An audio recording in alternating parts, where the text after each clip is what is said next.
press the bell icon on the YouTube app and never miss an... सभी को जय हिंद दोस्तों, आप सभी का हार्दिक स्वागत है जय हिंद रिएक्शंस पे।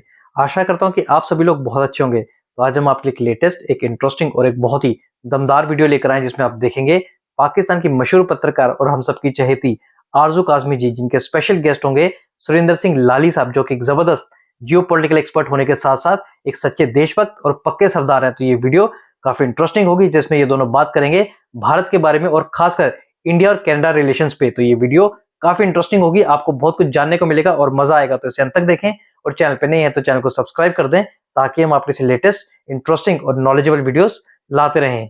जय हिंद, जय भारत। सुरेंद्र सिंह लाली साहब, हम सर को डिफरेंट चैनल्स पे देखा करते हैं। सबसे पहले तो बहुत शुक्रिया कि आप आए हैं। आपका जो प्रोटेस्ट एक चल रहा था उसमें तकरीबन 900 लोग जो हैं वो भी शामिल हुए, उस बारे में भी आप हमें बताएंगे और साथ साथ हम आपसे ये भी समझने की कोशिश करेंगे कि अब कनाडा और भारत के टर्म्स कैसे हैं और क्या आगे कोई स्टेप लिया कनाडा ने या अभी तक वही कुछ है जो पहले हमने बात की थी कि जिस तरीके से खालिस्तान का लेकर चले थे और खैर बहुत टेंशन हो गई थी उस वजह से।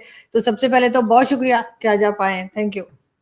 शुक्रिया आरजू जी, नमस्कार, सत श्री अकाल, अस्सलाम वालेकुम। आपने मुझे आने का मौका दिया, बहुत शुक्रिया। और क्या आप आए, आपने तब बिजी शेड्यूल होता है आपका, मैं देखती रहती हूँ टीवी चैनल्स पे भी, लेकिन अब क्या कहेंगे आपके ये जो सिलसिला चला है कुछ अरसे से हम देख रहे हैं कनाडा और भारत में, क्या कुछ हालात बेहतर हुए? आरजू जी, फिलहाल तो हालात खराब ही हो रहे हैं, इसीलिए समाज से ही हम लोग निकल के, मैं किसी पॉलिटिकल पार्टी में ना हूँ ना मैं किसी से बहुत ज्यादा इत्तेफाक रखता हूँ, हम निकल के आए हैं समाज से ही। और हमने दिल्ली में एक प्रोटेस्ट किया था अंडर ग्लोबल पंजाबी एसोसिएशन के अंदर, जहां हम 800 से 1000 लोग थे और हिंदुस्तान के सारे चैनल थे वहां पे। और हमने एक बड़े विधि पूर्वक प्रोटेस्ट सिविलाइज करके कैनेडियन हाई कमिश्नर को एक मेमोरेंडम दिया है, जिसमें हमें उन्हें बोला है कि प्लीज वो सब ना करें जिससे कि वहां का तो माशरा आपने खराब कर ही दिया और यहाँ का भी ना हो, क्योंकि ये पुराना भारत नहीं है। हम आपसे अब वो सब नहीं लेंगे जो पहले शायद होता रहा है। और हमारे जो डिप्लोमेटिक स्टाफ है उनकी सिक्योरिटी रखना आपकी ऑब्लिगेशन है अंडर द वियना कन्वेंशन। आप religious places of religion of worship, मंदिर पे आप अटैक होने दे रहे हैं। और ये कुछ जिनको मैं के एलिमेंट से ज्यादा नहीं कुछ कहता, ये जो भटके हुए लोग हैं जो अपने आप को सिख कहते हैं, मुझे लगता नहीं कि इन्होंने सिख रिलीजन को पढ़ा है। अगर ये इंटरनेट पे जाके पढ़ लेंगे तो ये ऐसी वाहियात और शर्मनाक हरकतें नहीं करेंगे कि ये एक मंदिर पे जाके 20-25 लोग ये झंडे लेके अटैक कर देंगे। और वो भी उस मंदिर में जहाँ इंडियन एम्बेसी के लोग अपनी सर्विसेज, काउंसलर सर्विस दे रहे हैं पेंशनर्स को, और उनको ये भी नहीं मालूम इन भटके हुए आत्माओं को कि वो जो लोग अंदर 40-50% से ज्यादा सिख हैं जो सर्विस अवेल कर रहे हैं। तो इससे आपको समझ आ जाता है कि ये कोई हिंदू सिख डिवाइड नहीं है। मैंने तमाम चैनलों पे भी यही बोला था कि उनसे बड़ी जिम्मेदारी आरजू जी मेरी, आपकी और चैनल के देखने वालों की है कि इसका हिंदू सिख से कोई लेना देना नहीं है। शायद कनाडा में कुछ लोग होंगे, थोड़े बहुत अमेरिका में, ऑस्ट्रेलिया में होंगे, पर हम 85% तो हिंदुस्तान में रहते हैं। तो ये एक हिंदू प्लस सिख वर्सेस के एलिमेंट का झगड़ा है। और ज्यादातर क्योंकि वो कैनेडियन सिटीजन है, वो तो इंडियन भी नहीं है, तो ये भी अच्छी बात है कि मैं उन्हें इंडियन नहीं कह सकता। ये वहीं के लोग हैं जिन्हें वहां की कंट्री, वहां की डीप स्टेट उनको पालती है। और आपसे ज्यादा कौन जानता है, जो गोरे अपनी ये गेम्स खेलते हैं through IMF, through think tanks, through George Soros और थ्रू इस तरह के इन्फ्लुएंसेस, जो इस कंट्री में जो लोग परेशान हैं या जिनका कोई इश्यू है उनको बढ़ा के फिर उनको क्रैक्स को बढ़ाने की कोशिश करते हैं, क्योंकि वो चाहते हैं कि किसी भी कंट्री को कंट्रोल करना हो तो उसके घर का भेदी ही ढूंढ लो, क्योंकि हमारे हिंदुस्तान में कहते हैं घर का भेदी लंका ढाए। तो ये तो नीचे ही जा रहा है। मतलब एक और अजीब सा कीटाणु कहूंगा मैं उसको, है वो गुरपतवंत सिंह पन्नू है। उसने कल फिर स्टेटमेंट दे दी कि हम मंदिर पे अटैक कर देंगे, राम मंदिर पे कर देंगे। मतलब मुझे समझ नहीं आ रहा कि अमेरिका जैसी कंट्री जो इतनी की रूल बेस्ड है, जहां पे आरजू जी मैंने इतने साल वहां गुजारे और 10-12 साल की मेरी ट्रैवलिंग में 3-4 दफा हो कि मुझे एयरपोर्ट से सिक्योरिटी ने बाहर बुलाया, बड़े बुलाया बड़े विधिपूर्वक तरीके से, क्योंकि वहां पे आपको पता अंग्रेजों के पास एक गुण तो है कि वो जबान नहीं खराब करते, भले वो आपको अंदर से तोड़ दें। तो उन्होंने मुझे बुलाया और मुझे चेक किया कि ये आपने पगड़ी पहनी है या आप, हमें लगता है कि आप सस्पिशियस हो, और चेक करके जाने दिया। अब ये पन्नू जैसा कीटाणु इतना कुछ बोल रहा है और उसको कानून उठा नहीं रहा, ये मेरी समझ से ऊपर है। पर मैं इसको अब आज के मुद्दे पे लाता हूं कि मुझे लगता है कि अब जो रेजिम चेंज हुआ है, क्योंकि Donald Trump is on record saying कि जगमीत जो जैसे लोग हैं वो बड़े वाहियात और बेकार किस्म के लोग हैं।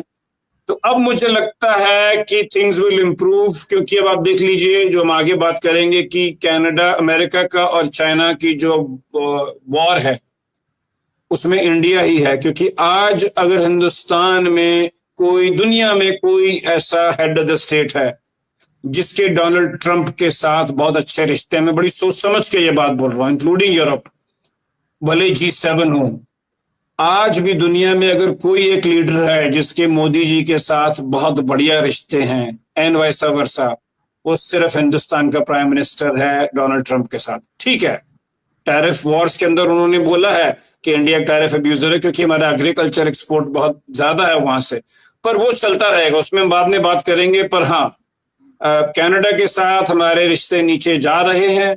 अरे ये कितना नीचे जाएंगे ये तो नहीं जानता, पर मुझे उम्मीद है कि जो जिस हिसाब से अमेरिका की नई डिस्पेंसेशन आई है, जिस हिसाब से वो इमिग्रेशन एक बहुत बड़ा मुद्दा है, जिस हिसाब से उन्होंने जो बॉर्डर जार डिक्लेयर किया है, और उन साहब का नाम थॉमस होमन है जो कि जाने जाते हैं, तो अगर वो जिस हिसाब से बॉर्डर उसको टाइट करेंगे इमिग्रेशन को, तो उसमें ये बहुत सारे कनाडा के कीटाणु भी मारे जाएंगे, क्योंकि इनका बहुत सारा जो गोरख धंधा है वो बॉर्डर पे ही होता है। इमिग्रेशन बहुत बड़ा फ्रॉड है, ये बॉर्डर टाप के आते हैं।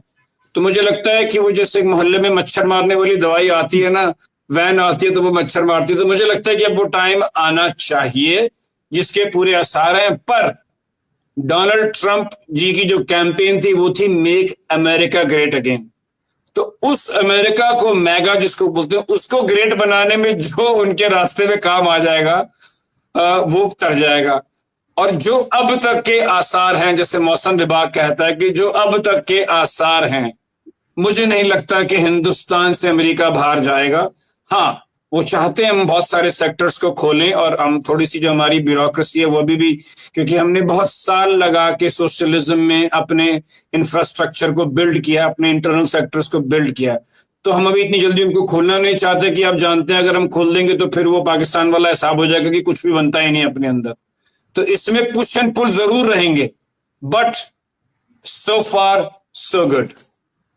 लेकिन मुझे नहीं मालूम कि आप इस बात से कहाँ तक एग्री होंगे, लेकिन मुझे तो कभी अमेरिका के ऊपर भरोसा नहीं हुआ, चाहे वो पाकिस्तान को लेकर हो या भारत को। हमेशा से आपके, मैं बल्कि 1.5-2 साल से जो आपके यहाँ से लोग आते हैं उनसे कहती भी हूँ कि अमेरिका जो है वो भारत के साथ दोस्ती तो जरूर दिखा रहा है, लेकिन वो भारत की तरक्की या प्रोग्रेस जो है वो अमेरिका को पसंद नहीं आएगी। यही बात कनाडा को लेकर हो जाती है कि कनाडा को कहीं ना कहीं सपोर्ट मिल रही है, और आपने भी नोटिस किया होगा कि भारत के अगेंस्ट में जो है वो स्टेटमेंट्स भी आई हैं अमेरिका से। तो आप कैसे ये मतलब समझ सकते हैं, या कैसे आप ये बिलीव कर सकते हैं कि डोनाल्ड ट्रंप के आने से सब कुछ बदल जाएगा? आपने बिल्कुल ठीक कहा आरजू जी, क्योंकि एज आई सेड कि जो उनके रास्ते में आ जाता है, जिससे काम पड़ जाता है, तो वो उनका फायदा होगा। घूम फिर के देखिए, ये वेस्टर्न इकोनॉमीज हैं, इनको अपने प्रोडक्ट बेचना, इनको अपनी हेजेमनी और प्रभाव बढ़ाना है। तो मैंने ये आपको कभी नहीं बोला कि उसको डोनाल्ड ट्रंप हिंदुस्तान के लिए इसलिए अच्छा कर देगा कि उसे दिवाली बड़ी अच्छी लगती है, या उसे सिखों की टर्बन का रंग बड़ा अच्छा लगता है, या वो होली बड़े चाव से खेलते हैं। उनको चाइना को काउंटर करना है इंडो पैसिफिक के अंदर। खुल के बात करते हैं, कौन कर सकता है बताइए? इतनी दूर वो हमसे हैं, उनको कौन काउंटर कर सकता है? और कौन सी ऐसी कंट्री है जिसके पास इतनी बड़ी पावर है, इतनी बड़ी सॉफ्ट पावर है, इतनी बड़ी इकोनॉमी, इतनी बड़ी मिडिल क्लास है? तो अब उनको हिंदुस्तान की जरूरत पड़ी है, और उस जरूरत में हम अपना भी फायदा करवाएंगे और उनका भी फायदा करवाएंगे। लेकिन वो बात तो ठीक है, लेकिन क्या वो जो स्टेटमेंट देते रहे उन लोगों के फेवर में जो कि भारत के खिलाफ कनाडा में खड़े होकर बात करते रहे, क्या वो उनको रोकेंगे डोनाल्ड ट्रंप? नहीं, मेरे हिसाब से जितनी मेरी रिसर्च है कि डोनाल्ड ट्रंप ने बल्कि उन्होंने तो कनाडा के जस्टिन ट्रूडो को जब वो वहां गए भी थे तो वो तो उनको बड़े आड़े हाथ लेते हैं। तो मेरे को नहीं लगता है कि डोनाल्ड ट्रंप ने डायरेक्टली इस इश्यू पे कहीं पे भी कमेंट किया है। देखिए आरजू जी, एक बात को समझिएगा कि डोनाल्ड ट्रंप एक व्यापारी आदमी है, वो बड़ा ट्रांजैक्शनल किस्म का आदमी है। तो अगर उनके टेबल पे आ भी जाएगी ये फाइल की जो के एलिमेंट किए हैं तो वो कहेंगे आने दो। अब वो कहेंगे जब हिंदुस्तानियों के साथ, हमारे साथ, फॉरेन मिनिस्टर के साथ मीटिंग होगी तो बोलेंगे जी ठीक है, आपका ये इश्यू है, मेरा ये इश्यू है, बताओ, एक हाथ आप लाओ आगे, एक हाथ मैं लाता हूं आगे। क्योंकि देखिए अमेरिका इतनी ज्यादा डेवलप्ड इकोनॉमी है। अब देखिए Arzoo ji, Coke, Pepsi, Reebok, Procter and Gambler, Bausch and Lomb, ये जितनी भी यूनाइटेड नेशंस की रिकॉग्नाइज कंट्री है, मेरे ख्याल से ये 95% कंट्रीज में है।